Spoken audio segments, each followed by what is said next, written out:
Bonjour tout le monde. Dans cette vidéo-ci, on va étudier l'hypothèse de Grasmarkov sur l'espérance conditionnelle nulle. Donc, ce qu'on va voir, c'est que l'espérance conditionnelle nulle, c'est une condition de Grasmarkov qui est nécessaire pour s'assurer que nos estimations sont sans biais. La première chose que je veux faire avec vous, c'est de vous le prouver de façon graphique. Je vous fais donc un premier graphique dans le bas où on va violer cette hypothèse de Grasmarkov-là. Donc, imaginez-vous que j'ai mes données ici qui font un nuage de points qui ressemble à celui-ci. Je pourrais vouloir estimer ce nuage de points-là avec une droite linéaire. Donc, j'estime avec une droite linéaire, et imaginons pour l'instant que c'est la droite avec laquelle j'arrive. Ce qu'on va se rendre compte ici, c'est qu'on a un îlot de données. On a un îlot de données où l'erreur est systématiquement supérieure à 0. C'est-à-dire que l'espérance de mon terme d'erreur, sachant que x est supérieur à xi, donc l'espérance de mu, sachant que sachant que x est supérieur à xi, est plus grand que 0. Et donc, vous avez que mon coefficient alpha ici va systématiquement sous-estimer la valeur pour cet îlot-là. Et donc, on vient de violer l'hypothèse de Grasmarkov et on se rend tout de suite compte que ça inclut, que ça l'engendre en fait un biais dans mon estimation d'alpha. Et donc, une vraie régression linéaire ne peut pas se permettre ça. Une vraie régression linéaire va avoir, et là, laissez-moi vous redessiner un nouveau graphique de points, va avoir une relation linéaire qui va passer à travers ma fonction et où il n'y aura pas d'îlot. Où il n'y aura pas d'îlot. Donc, parfois, on va avoir une estimation qui est supérieure et parfois, on va avoir une estimation qui est inférieure. Mais on ne trouvera pas de données qui sont systématiquement ou d'estimations qui sont systématiquement supérieures ou inférieures aux vraies données de ma régression.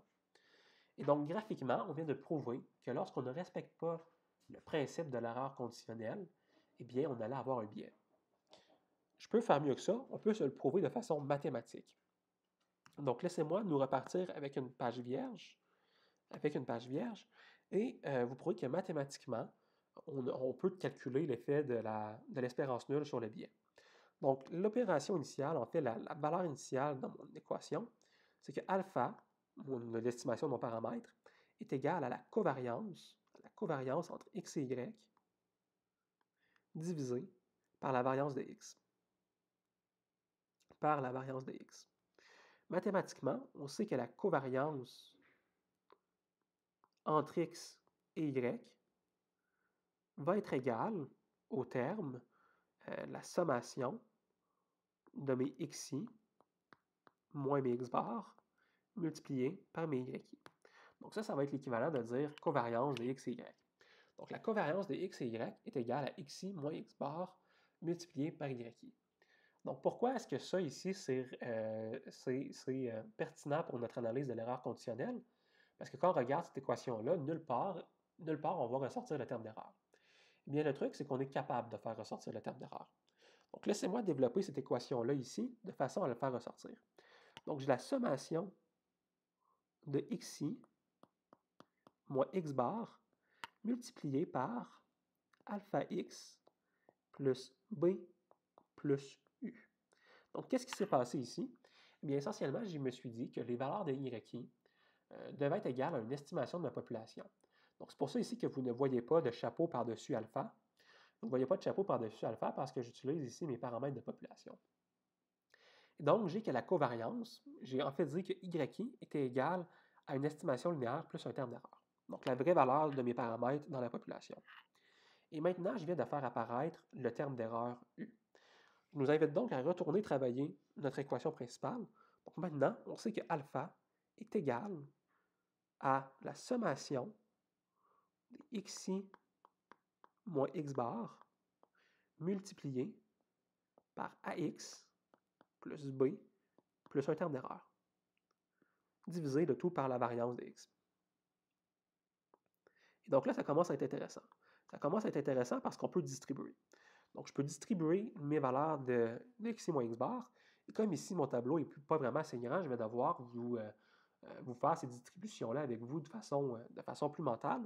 Donc, je peux commencer par distribuer le xi moins le x bar au terme alpha x. Donc, lorsque je distribue à alpha x, on se retrouve à avoir la sommation alpha fois la sommation. Et ici, je le développe parce que c'est un terme qui est important. Alpha fois la sommation de xi moins x bar multiplié par x, le tout divisé par la variance de x. Par la variance de x. Et donc, ce terme-là ici va être très important, on va y revenir. Je vais avoir ensuite ma distribution de xi moins x bar au terme b. Lorsque je distribue au terme b, eh bien, ce qu'on se rend compte, c'est que mon terme va être égal à 0, en fait. Ça va être égal à 0 parce que je ne multiplierai pas, en fait, mon b va être une constante. Hein? On n'oublie pas que le b est une constante. Donc, je vais avoir b multiplié par la somme de xi moins x bar, et la somme de xi moins x bar, par définition, va être égale à 0. Donc, ce que je vais avoir, c'est que je vais avoir 0b lorsque je vais distribuer ce terme-là.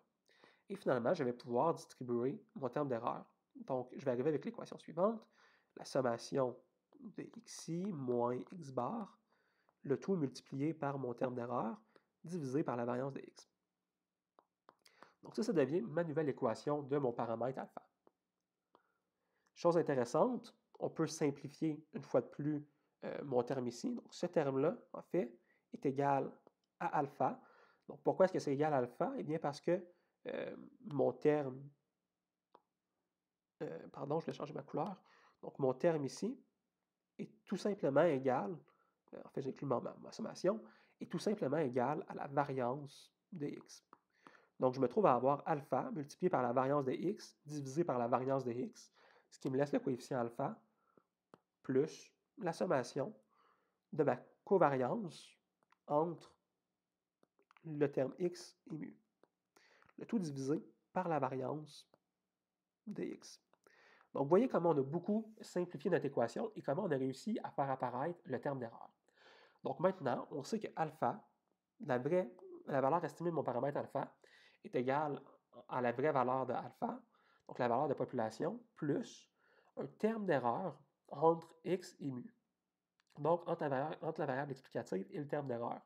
Et pour que ce terme-là ici soit égal à 0, donc il va être égal à 0 si l'espérance de mu sachant x est égale à 0. Et donc, on vient de prouver l'espérance de mu ici, je veux que ce soit clair. Donc, l'espérance de mu sachant x est égale à 0. Donc, si l'espérance de mu sachant x est égale à 0, eh bien, on va avoir un paramètre alpha qui va être non biaisé.